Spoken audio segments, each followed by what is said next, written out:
In the last lecture, we saw how France moved towards a revolution on 14th of July 1789. The aristocratic revolution had managed to have the States General summoned. The bourgeois revolution transformed the States General into the National Assembly, but the revolution would have been lost without the intervention of the popular elements both in the urban and the rural areas. It's the crowd of people in Paris which saved the revolution, as did the number of peasant insurrections in the countryside.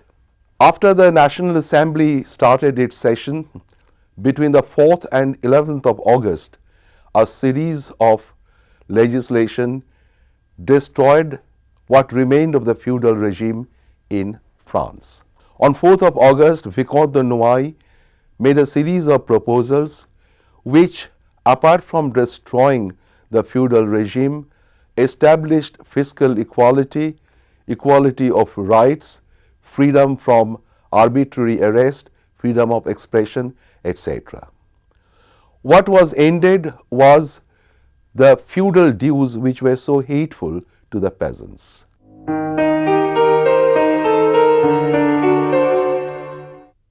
On 26th of August, the Assembly declared the Declaration of the Rights of Man and Citizen. It was a noble document on which the French Revolution and the working of the Constitution were to be based. The document clearly showed the impact of enlightenment. We had in the first lecture looked at the role of enlightenment in the French Revolution. The ideas of men like Rousseau, Voltaire, Montesquieu, Diderot had come out very clearly in the assertion of the principles in this declaration. The declaration had 17 articles. It very closely echoed Rousseau when it said, "All men are born free and equal."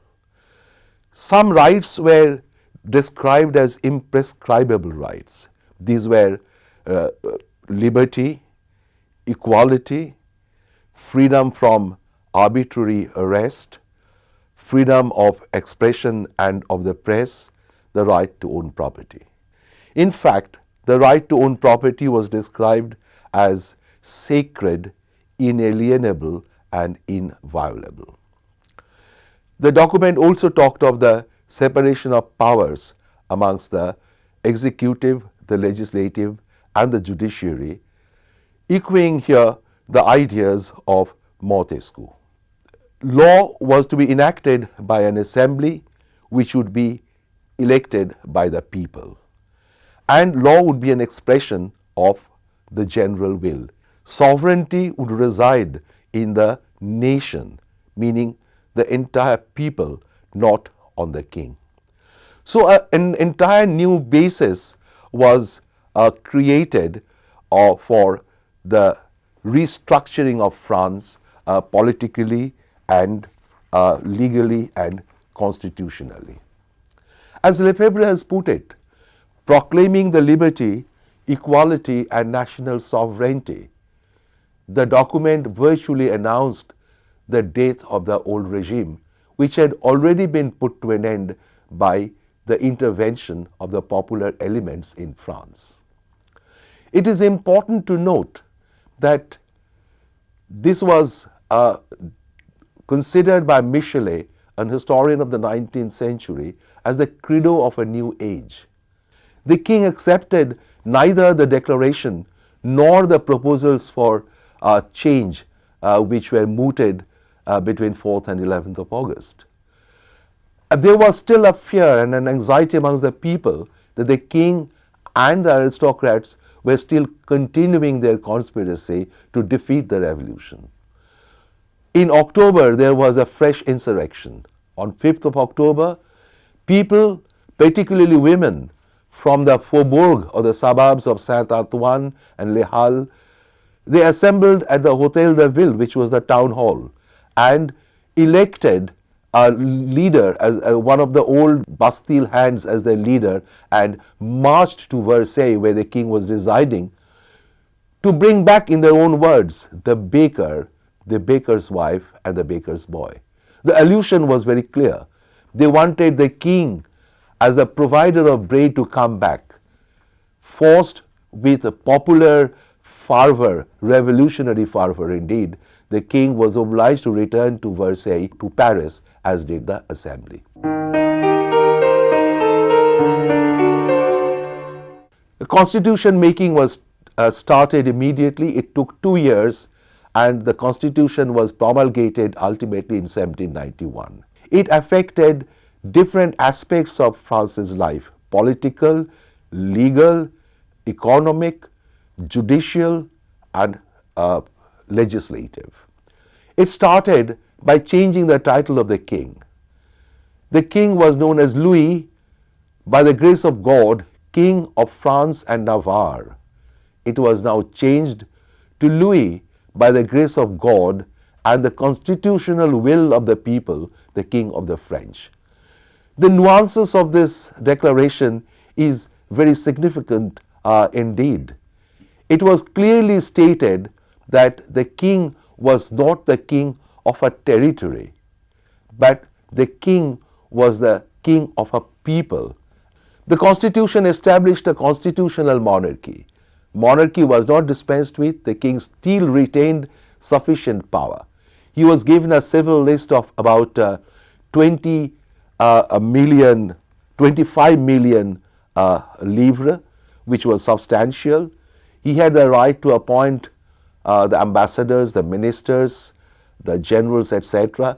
So he retained executive authority, but in reality, most of his orders had to be signed by or countersigned by a minister, and the minister was responsible somewhat to the assembly.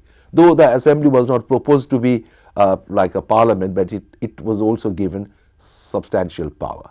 So the king's power was theoretical, but theoretically at least he still retained enough power.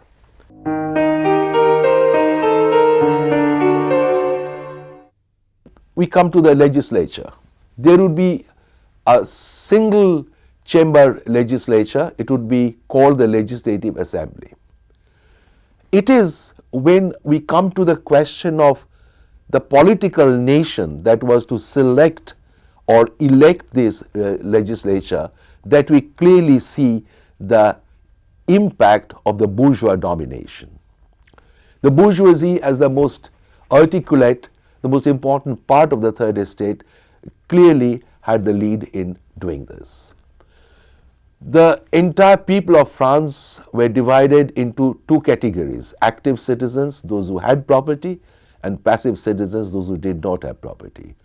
Franchise was given only to the active citizens, thereby excluding the majority of Frenchmen, like domestic servants and people who did not own any property. First, about 4 million people would select 50,000 electors. To be a voter at the primary level, one had to pay at least 3 days' wages as a tax. To become an elector, that is to be one of the 50,000, one had to give at least 10 days' wages as tax. And to become a deputy, that is a member of the assembly, one had to pay at least 50 livres per annum as taxes. As Marat had said, the aristocracy of birth was indeed substituted by the aristocracy of wealth. So the constitution provided for a monarch and an assembly which would be elected by a section, the propertied section of French men. Women, of course, had no right to vote. The legal system was to be changed in the sense that there would be no longer arbitrary arrest of people. People would have the right to defend themselves. The judges would be elected. There would be a justice of the peace in every canton. There would be 2 appeal courts at the national level.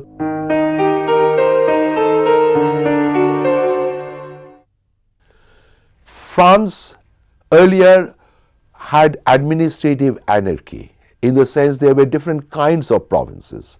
Some were known as pays d'etat, others were known as pays d'élection, meaning some provinces had a provincial estates, others did not. Now this anarchy was sought to be ended by reconstituting France into 83 departments. Départements or departments were the new provinces in a way. The provinces would do away with the system of intendants, another very hated official of the Ancien regime, introduced by Louis XIV in the 17th century. They were virtually the arbitrary governors of the provinces. The provinces will have a general council, an executive council, and a procureur general. The departments will be divided into arrondissement or district, and then there will be cantons. The municipal government was in the hand of the communes, and the mayors would be elected as head of the communes.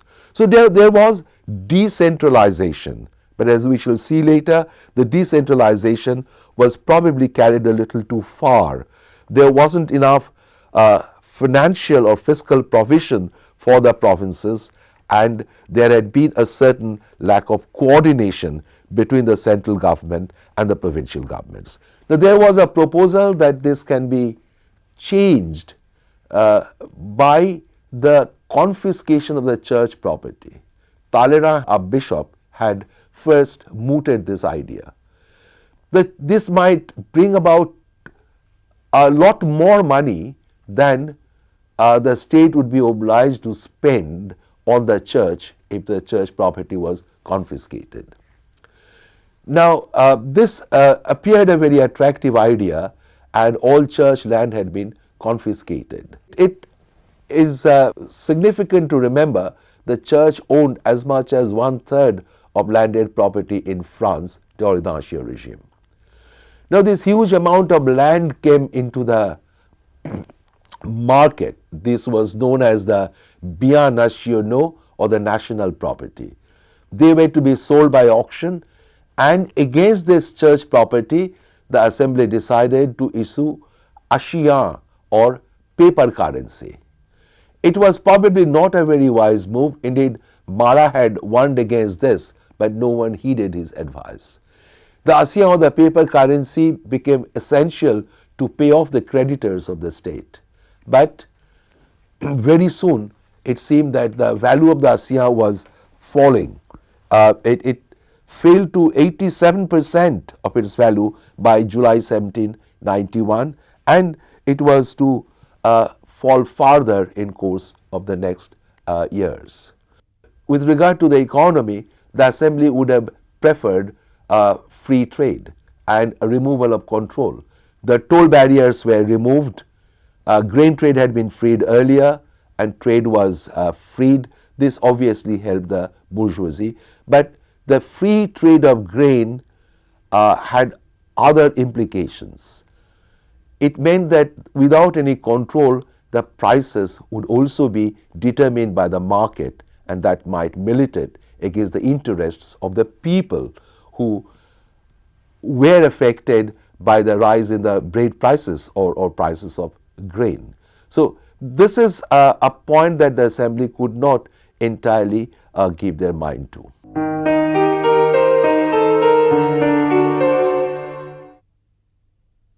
Coming to the church, there was a degree of anti-clericalism, even anti-Christianity sentiments amongst the revolutionaries. Voltaire's severe anti-clericalism influenced some of the thinking of some of the revolutionaries. Now, the church property had already been taken. Now they introduced what was known as the civil constitution of the clergy. This virtually turned the church into a department of the state. Church did not have any property, therefore the salaries were to be paid by the state. The Pope's connection was totally disowned. There would no longer be 135 bishops, but only 83 corresponding to the 83 departments. The bishops in the provinces would be anointed by the bishop of the capital, and the other bishops would anoint the other priests. There would be no archbishop. The clergy was called upon to take an oath to the constitution. This actually had the impact of dividing France religiously down the middle. A whole lot of people refused to take the oath. Those who took the oath came to be known as the constitutional clergy or the juring clergy. Those who did not take the oath came to be known as the non-juring clergy or the refractory clergy. The Constituent Assembly and thereafter Legislative Assembly made repeated attempts to force the clergy to fall in line, but a section of the non-juring clergy or the refractory clergy remained outside the revolution and indeed got merged with the counter-revolutionary movement, which, though not very strong, persisted right through the revolutionary period and occasionally posed a threat to the revolution. But nevertheless, the Constituent Assembly brought old France to an end, the France of Austria regime to an end, and France was now given a new legal, administrative, social basis on which to work. What is significant is that career was open to talent. Birth would not either qualify or disqualify anyone from any office. It marked very definitely the end of the special privileges which the upper orders enjoyed earlier.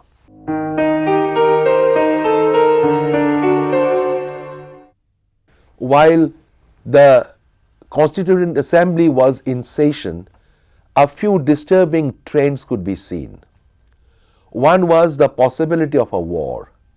In mid-1791, the King of Austria and the King of Prussia jointly issued the Declaration of Pillnitz.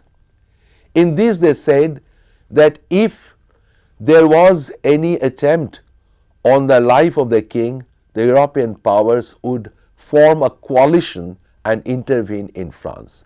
It was clearly seen as a signal for a possible invasion of France by the monarchical powers of Europe. Secondly, the two brothers of the king, Comte d'Artois in Turin and Comte de Provence at Koblenz, were trying to regroup the émigré nobility. The émigré nobility were those aristocrats who started leaving or migrating from France after the success of the revolution.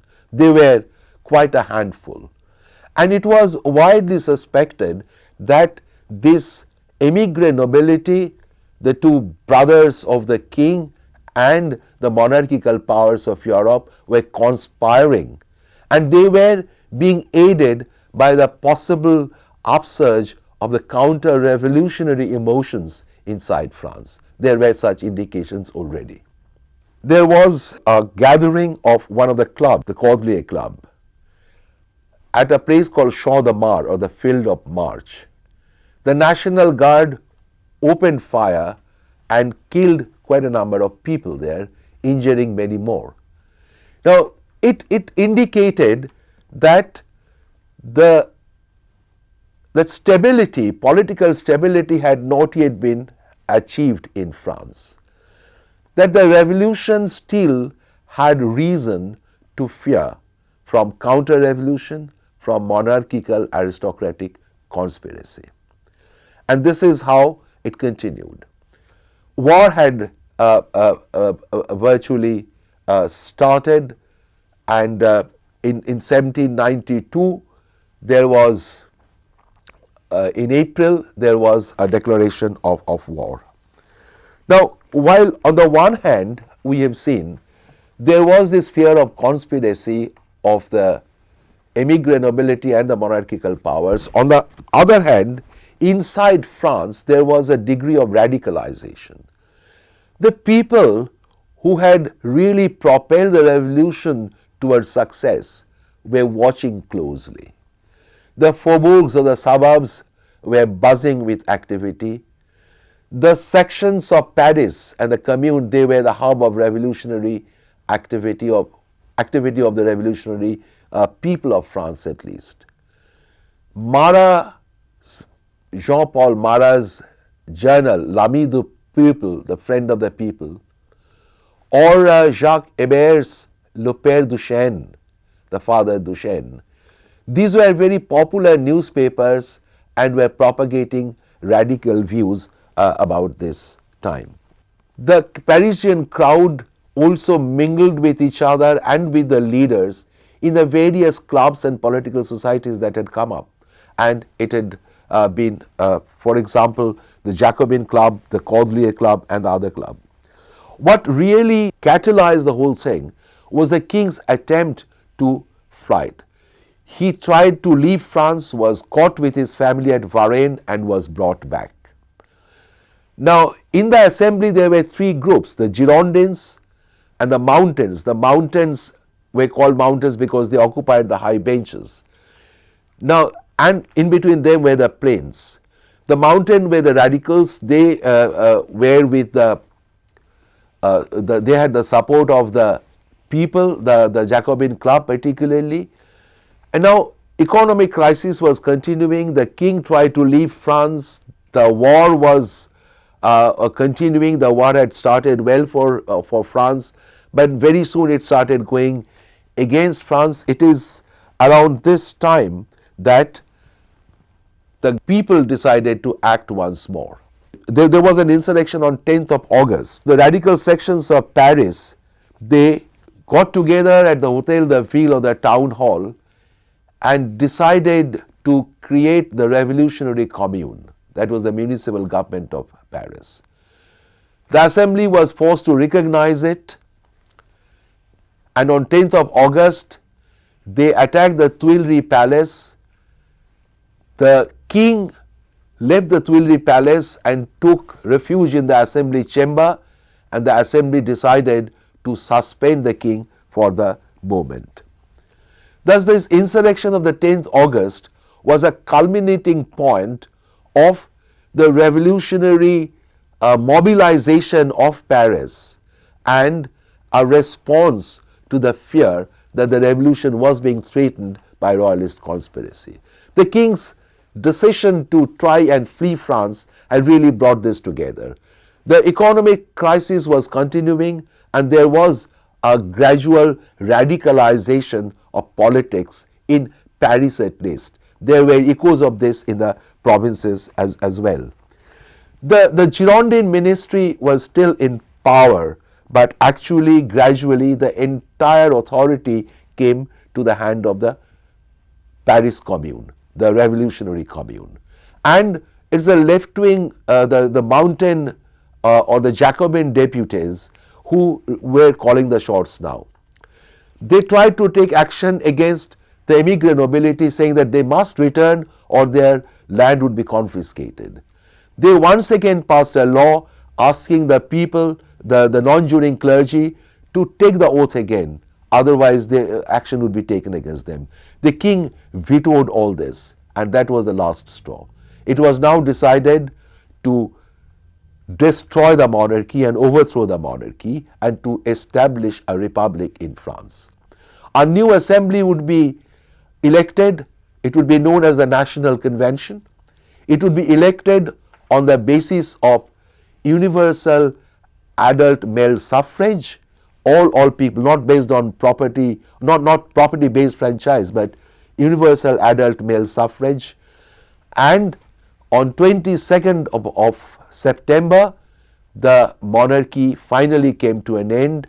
France became a republic, and 22nd September was to mark the beginning of a new calendar really. It was the year one of the year of the republic. So the revolution had, as it were, turned the full circle. What started as a movement not against the monarchy, but now consumed the monarchy as the revolutionary ideas and revolutionary enthusiasm propelled the revolution towards a republican solution. With the fall of the monarchy, the revolution, it is possible to suggest, entered a new phase. It was still at war with Europe. The war had to be brought to an end, but also the revolution had to be successfully organized now.